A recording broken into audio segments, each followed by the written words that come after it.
Let's get into the big conversation this morning. This morning we're understanding the GoldBod policy.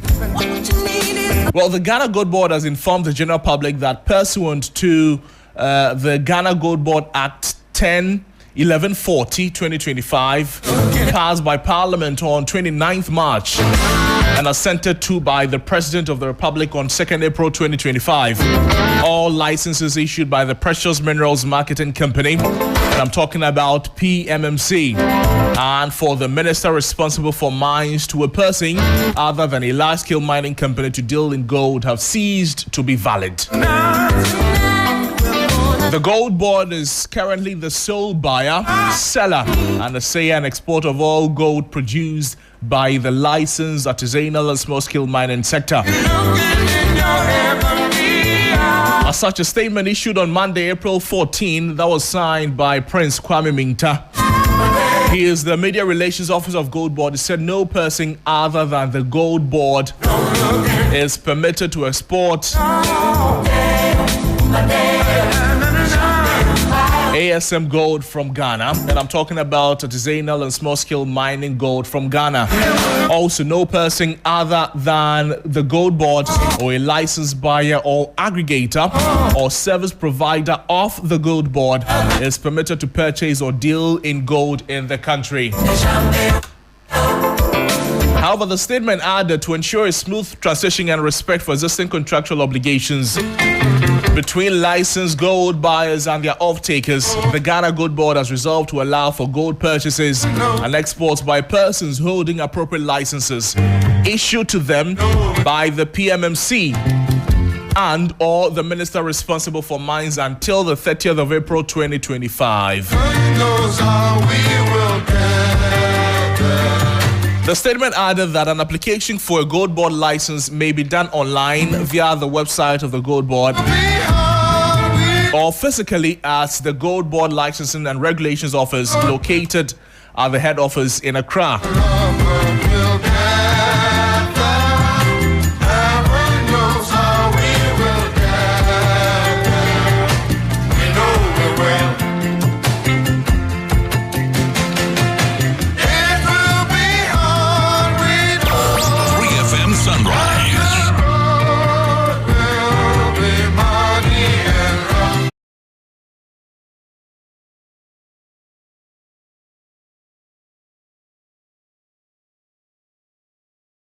Persons or entities buying gold from the local market must do so in Ghana cedis, and the price to be calculated based on the Bank of Ghana reference rate published on the Bank of Ghana website.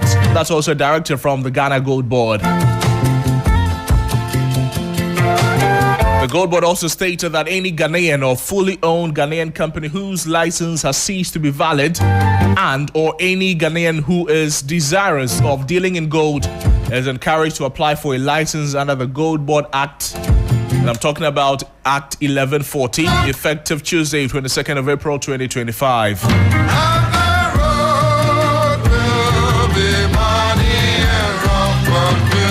Essentially saying that GoldBod has said that all licenses issued by the Precious Minerals Marketing Company and or the minister responsible for mines to a person other than a large-scale mining company to deal in gold have ceased to be valid.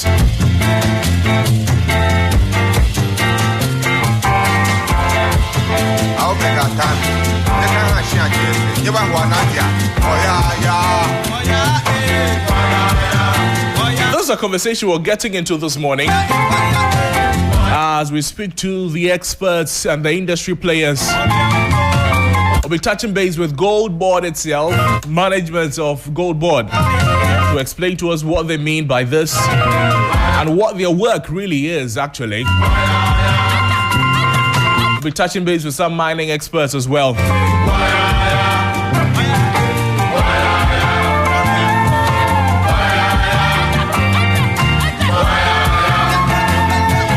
We'll be glad to share your thoughts with the rest of the world as well as you join us on our social media platforms at 3FM927 and our WhatsApp platform as well.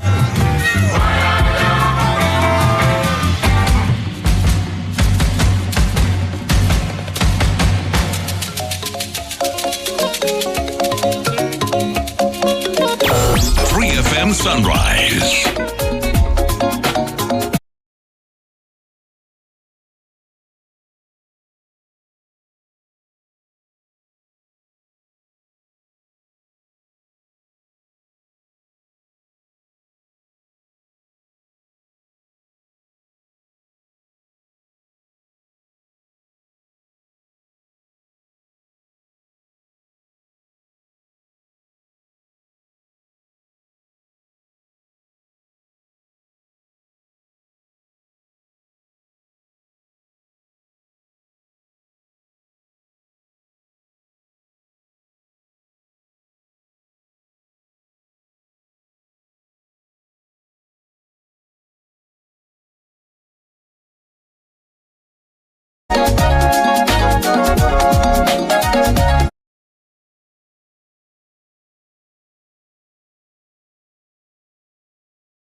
Free FM Sunrise.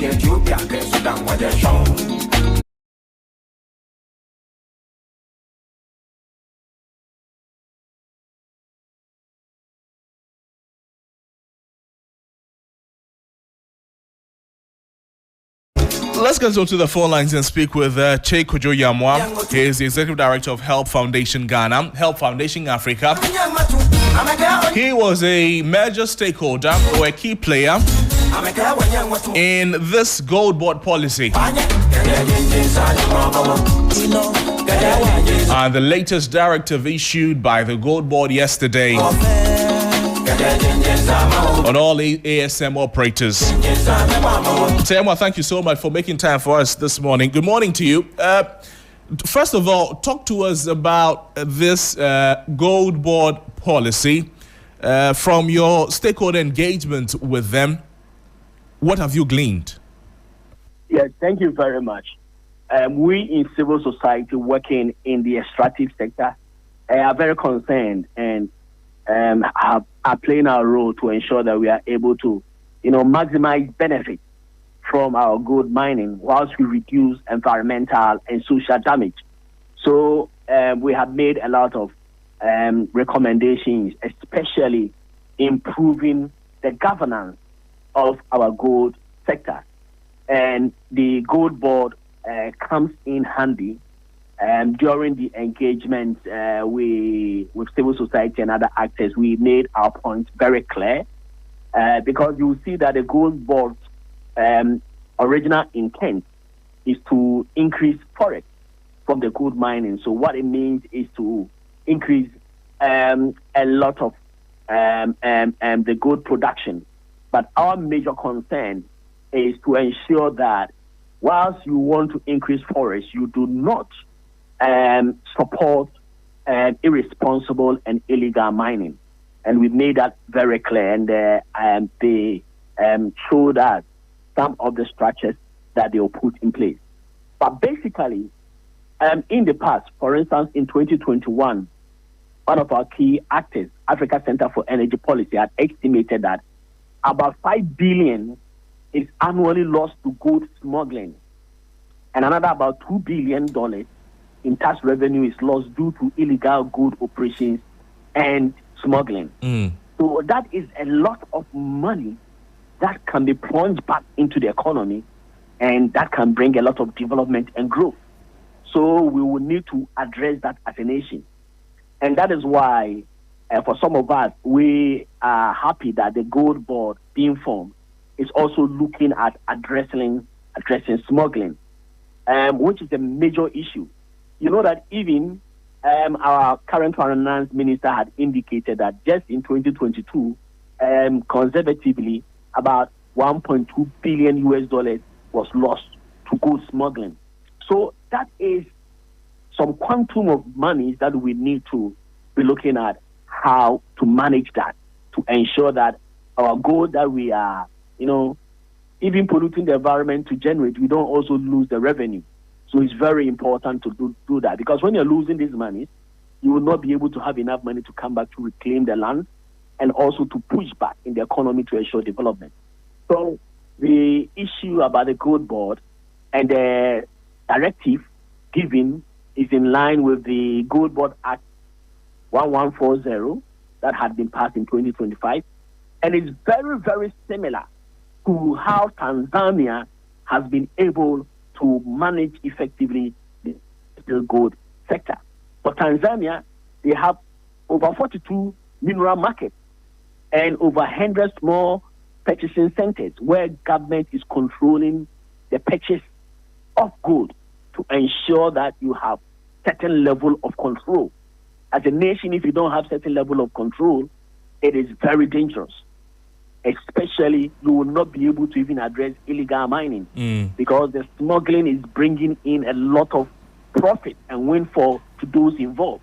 So it will be very difficult to cut it off. And we know that in Ghana, a lot of our gold is being smuggled. They end up in Dubai and others. And especially because our borders are so porous and there are so many people involved. And that is something that needs to be managed. Especially now that we hear of armed bandits in our forest reserves and in certain areas typically engaged in mining. Most of these can easily smuggle the gold and then they can use it to get ammunition and others. We have seen in other Africa areas where gold and minerals are not being controlled and managed, and it ends up in armed conflict. So it's very important that we manage our gold. And it's very important that we put in the structures and the governance mechanisms to ensure that we extract as maximum revenue from the gold that we are making and ensure that unscrupulous and recalcitrant individuals will not be benefiting at our expense. Mr. Yamwa, I would like for you to hold on for me as I engage Zainab Al-Hassan, Deputy Major Relations Officer of GoldBod. Zainab, thank you so much for making time for us this morning. GoldBod issued a statement yesterday, and it's a 9-paragraph statement that has elicited some form of reactions from various quarters. From where you sit, what does the GoldBod intend to achieve with this press statement?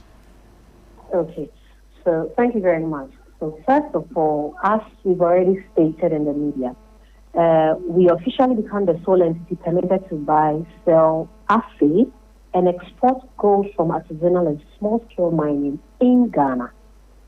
Okay, so what we intend to achieve is to seize all illegal operations, all these black markets, exporting gold illegally and buying gold from the country, buying gold from outside the country and exporting illegally, will cease, because GoldBod has been given the sole authority to do so. So even if you have accumulated a larger number of gold, you can't export it, you can't sell it to anybody, you can't buy from anybody apart from GoldBod. So for now, all people holding licenses, all people who trade in gold, their licenses cease to operate within this period. On the 22nd of April, we look forward to publishing our website where all existing gold traders would have to go and renew their licenses or reapply in the name of GoldBod.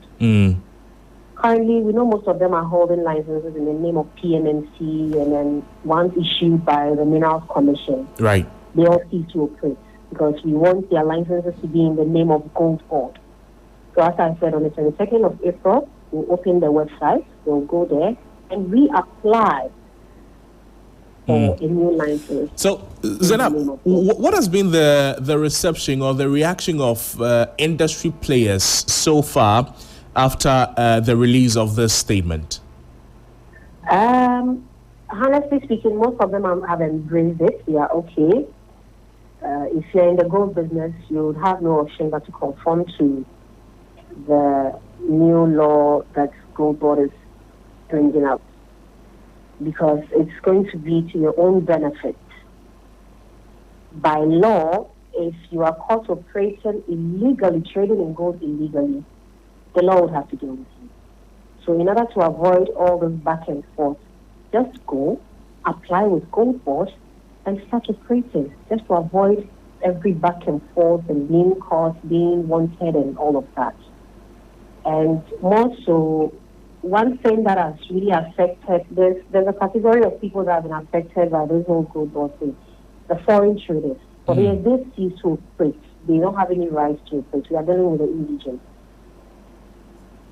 For the affected companies or affected industries, and I'm talking about those who have their licenses ceasing to be valid, do we have a number? Do we know how many they are and what their contributions to the gold value chain is?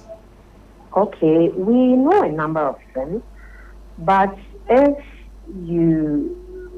we don't really know a company who deals in gold, all you need to do is to avail yourself to GoldBod. You get it? Because you can't operate, you can't do anything, whether you buy the gold, you keep it, you want to sell it, you want to export it, whatever trade you want to deal with your gold that you've accumulated, you can't do anything about it up from dealing with GoldBod. That is the sole entity responsible for trading in gold. Because we are for trading in gold, you can't even export your gold. You can't sell it to anybody unless you keep it in your room. I hope you understand. Right. And this is to you, Mr. Yamwa. So you as a CEO on extractive governance and also a member of the Ghana National Coalition against Galamsey. Let's now talk about the levels of stakeholder engagement that GoldBod has had between itself and other industry players, for instance. Do you think it has been enough to ensure strict compliance? Yes, but the most important thing is that engagement must be seen as a process and not event. I have seen a lot of engagement that have gone on for collating input for the GoldBod Act. But importantly, now that we seek to implement, this is where engagement is most important. Because addressing smuggling is a very difficult and complex situation, especially in our case where there are known routes and unknown routes, where we have smuggling moving into Burkina Faso, Togo, Ivory Coast, almost neighboring countries. We have routes known and unknown where smuggling takes place. And even there are local indications of even sea transport, where smugglers are using smaller boats and also fishing canoes to smuggle gold. And this must be looked at seriously. I personally like the point that was made of creating incentives for whistleblowers, so that those who are able to give credible information on gold smuggling at least have some incentives. You would need to work collaboratively with all stakeholders and the community to ensure that we are able to address this. Because you see, in a lot of countries, and I cited the example of Tanzania, once government is strengthening regulation and governance, the recalcitrant miners and those in the cartel and in this illicit trade also find ways of outwitting the system. So you would need continuous, constant engagement to be able to identify the loopholes and to understand the trends and the dynamics. But what is most important is that as a nation, we need to strengthen our governance, have control of our resources, and for us, we fully support the directive of the GoldBod. And as we have said, we've seen an example in Tanzania that have yielded very positive results.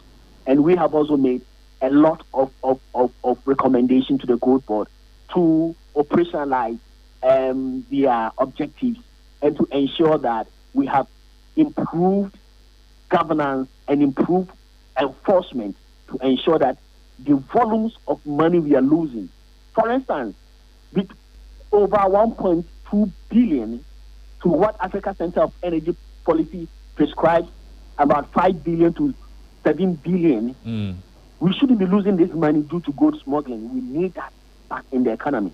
So that is very important that we do that. We deal with it. and we deal with it decisively. So Right. I would encourage the GoldBod to ensure that there is a lot of engagement. Some of us are available to support to ensure that Ghana maximizes benefit from this gold trade. And Zainab, what response do you give to those who have been of the opinion that this is some kind of for the lack of a better word, state monopoly that is being packaged in the form of the GoldBod initiative or the GoldBod policy? Well, it's just some people trying to say propaganda with this whole GoldBod that we are going to make sure that nothing of that sort happens, because we are not just going to be the only persons in the GoldBod business. We are going to have special people who have to, see to it that the operations are done smoothly and nothing like we don't have any issues, like no issues comes out. So what we're talking about is, if it comes to buying, selling, licensing, and exporting gold, if it is all happening under one roof, under GoldBod, is it not suggestive of some form of dominion that the state wants to take? Please come again. I didn't get you well. So what I'm asking is, based on the mandate of GoldBod, if we're talking about buying, we're talking about licensing, and you agree to the fact that you mentioned that if it's not GoldBod, it means you cannot, sell your gold, if you like. All you have to do is to keep it in your room. Now, if it comes to buying, selling, and licensing and exporting of gold, all happening under the GoldBod umbrella, does it not justify the suspicions that it may be some form of state monopoly ongoing? Not at all. Not at all. How is it not, if you care to explain, Zainab? Well, I'm not in the capacity to explain in-depthly about that. I see. And let me ask Che this. So, Che, again, the same question. Is it not suggestive of that form of monopoly from the state or by the state? Yes, let me say that, first of all, our constitutions give the monopoly to the state on minerals. It says that any minerals found on the surface, under the surface, in the water, everywhere, is held in trust on our behalf by the government. So it already gives the sole responsibility of managing our minerals. And that is something that the Constitution has already provided. And it is very important that we, as a nation, take absolute control over our natural resources, especially in this case of gold smuggling and mismanagement and corruption and other trade irregularizations or irregularities in the gold trade. We need to ensure that the structures are strengthened. And that is why we support this directive. However, there are other areas that we have concerns of, and we will continue to engage with the GoldBod to ensure that we are able to address these issues as we get to the bridge and we cross it. So that is what it is. But it's very important as a nation to take absolute control on your mineral resources. And the Constitution already gives the monopoly to government. Che, absolute control. What concerns? What are some of the concerns that you have, Che? Yeah, some of the concerns that we have is that if at the GoldBod your main objective is to increase forest, get much gold as possible, then you may be tempted to be dealing with irresponsible and illegal gold as well, because you are looking at increasing volumes. So that is one thing that we are very concerned about. So we have made it clear that ensure that you do not in any way encourage irresponsible and illegal mining. Because if you are going to deal with aggregators and off-takers who are going out there to buy gold, for you, as a board, then you will need to ensure that there is a strong code of conduct to avoid those aggregators going out there to buying from, illegal and irresponsible miners. So that is something that we are looking at. The other point is that, for instance, the GoldBod will be providing support services, including equipment and others. We want to ensure that it has to be transparent so that we don't seem to be supporting party boys with national assets. And that is something that we want to ensure that it is fair, it is transparent, so that those who would need access to this equipment will be able to access it, irrespective of where they belong. And because this is our taxpayers' money that is going to go into that. So it is something that we have also mentioned about. I have a background in extractive metallurgy, so I also indicated to them that, look, one of the few things we need to do is to increase the gold recovery. A lot of the small-scale miners are reducing or not even maximizing the extractive process. Some of them are getting as low as 30% extraction of the gold.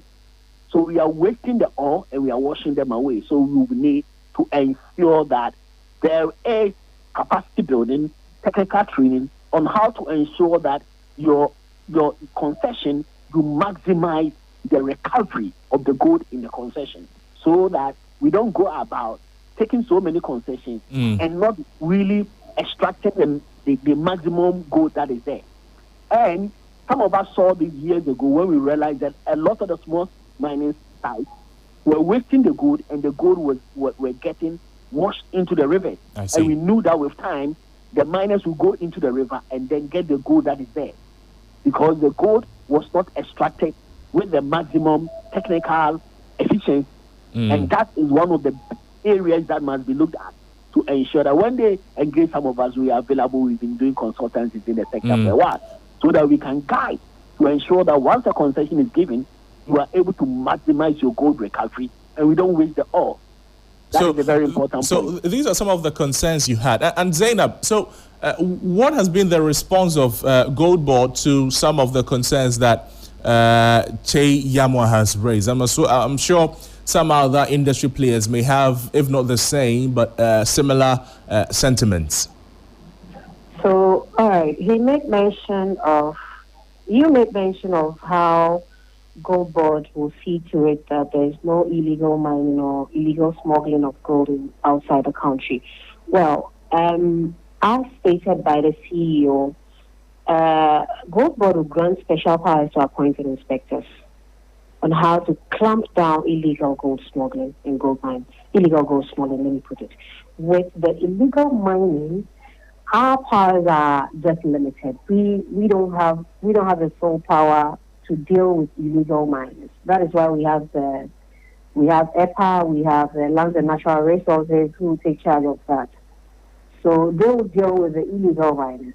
But ours is to ensure that we are going to give special powers to people who will inspect and make sure there is no illegal gold smuggling. That has been the concern of some people so far.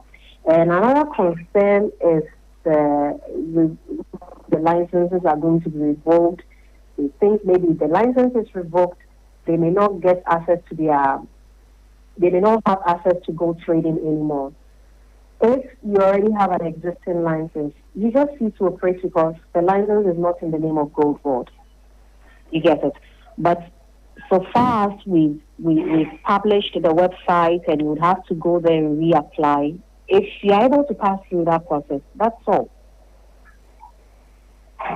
What is the similarity between the work of GoldBod and that of COCOBOD? I understand there's some kind of link. What is it? No, you see, COCOBOD deals with, they are also the sole entity who buy and sell gold and sell cocoa.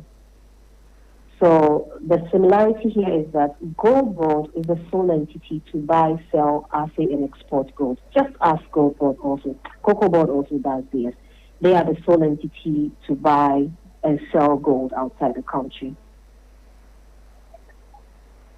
And Yama, there are concerns that although there are various degrees or some similarities between the work of GoldBod and GoldBod, GoldBod is not eliminating players from the value chain. It's not eliminating farmers from the value chain. It is regulating and empowering them. But GoldBod, on the other hand, is centralizing the buying, the licensing, and exporting of gold. And they are capturing the commodity market. It's not a fair argument to make, is it? Actually, there are a lot of similarities in terms of the control because GoldBod is also using other parties and other partners to get them to buy the cocoa for them. It's the same instance that the GoldBod is using, I believe, is using aggregators and others who are licensed. So in cocoa, we have licensed cocoa buyers. And I have seen from the engagement that the GoldBod wants to also use a similar process where we have aggregators and others who will be buying on behalf of the GoldBod. So you need to have your license, and then you need to be vetted through the process to ensure that once you are buying the gold, addressing smuggling of gold is very difficult than addressing smuggling of cocoa. And GoldBod has not been able to be effective on that. So the GoldBod has a lot of work to do to address smuggling. Very difficult task. Still on the work of GoldBod, and this one is to you, Zainab. Now, there are a lot that have been put in place, and there seems to be some hope on gold that it would help revive the currency. We've spoken about the impact of smuggling and what it is doing to the gold economy.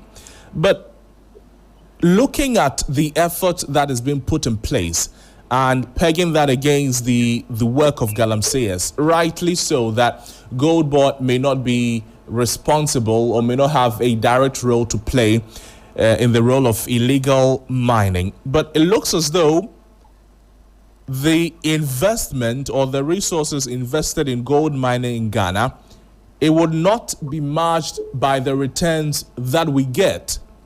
Is it not a fair concern to raise, Zainab?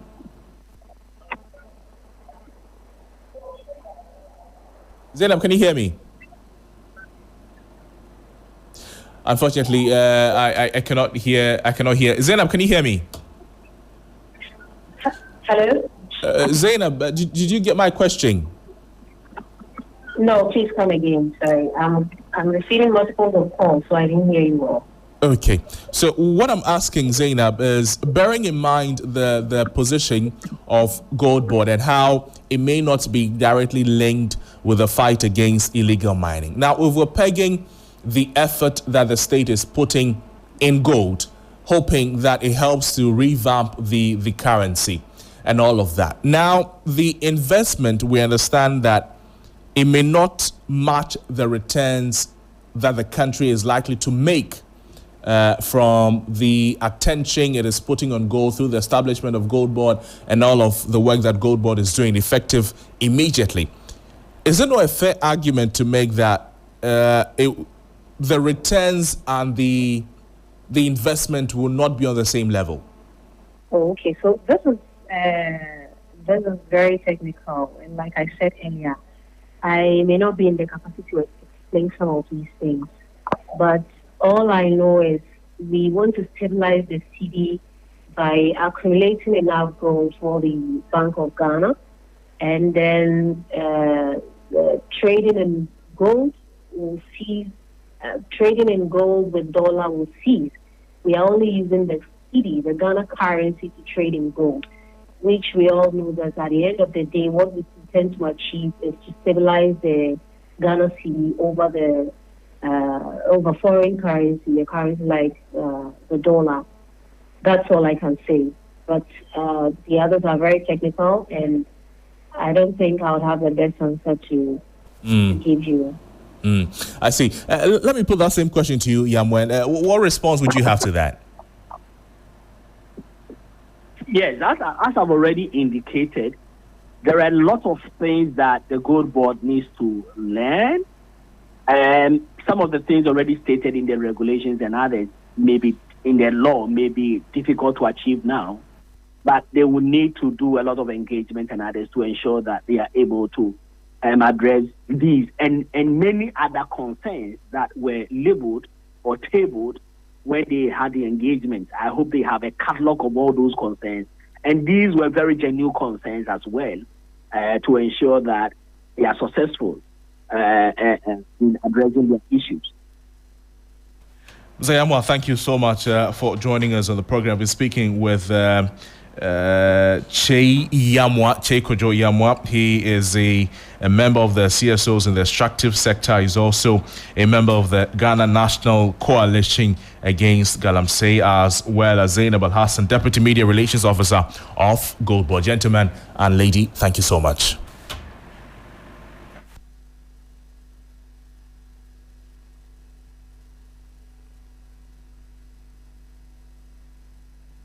This is still Sunrise on 3FM 92.7.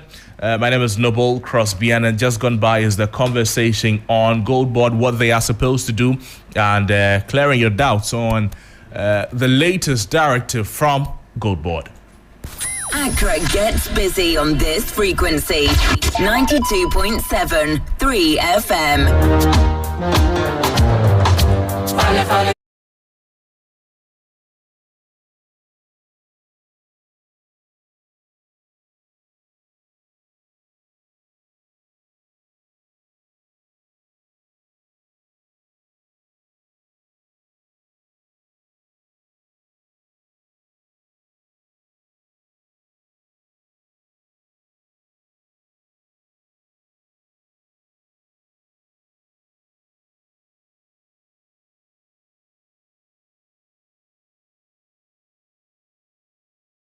On GoldBod, understanding the GoldBod policy.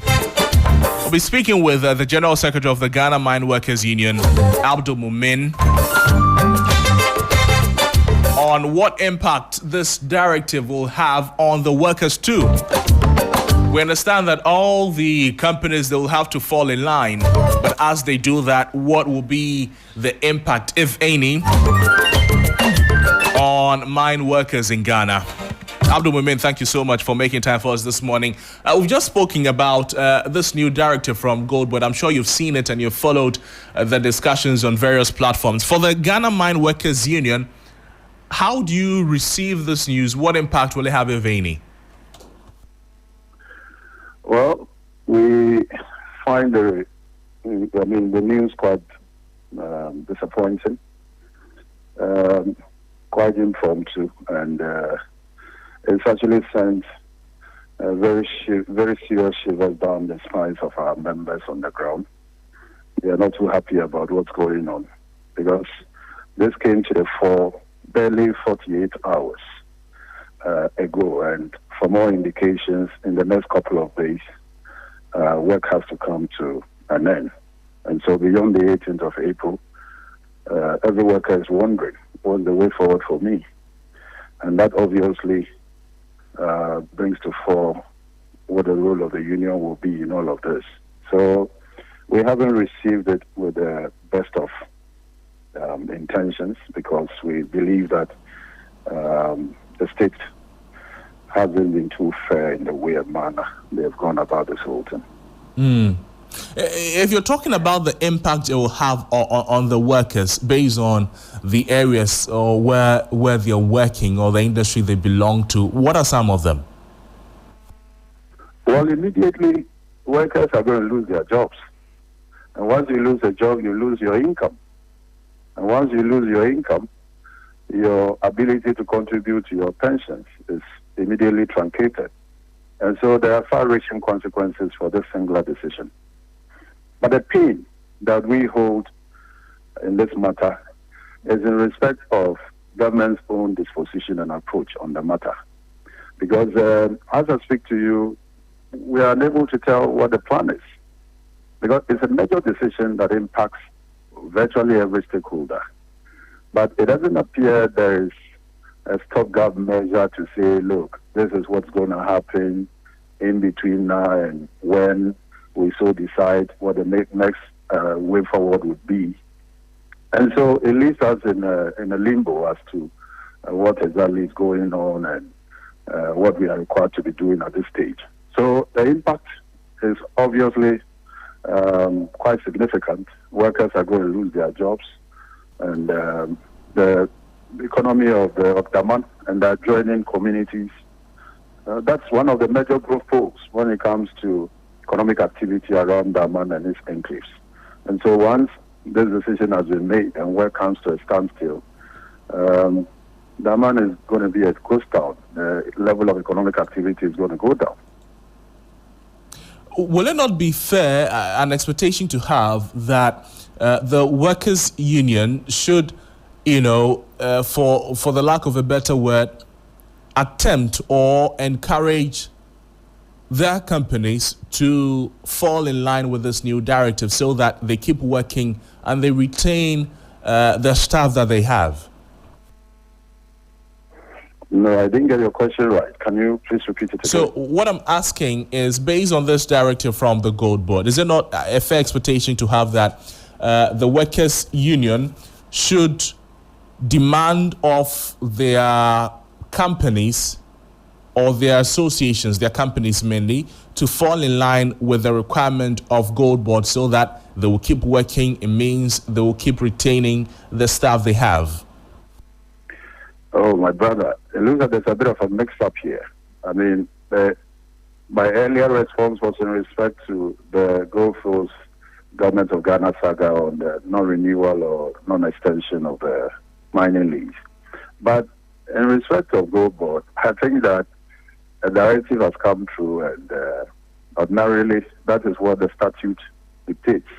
And so the statute says that you must succumb, or you must surrender, so that at least steps are taken to try and sanitize the licensing environment. I, as a union leader, am not opposed to the directive by the MD and by extension the board of the SWAL PMMC.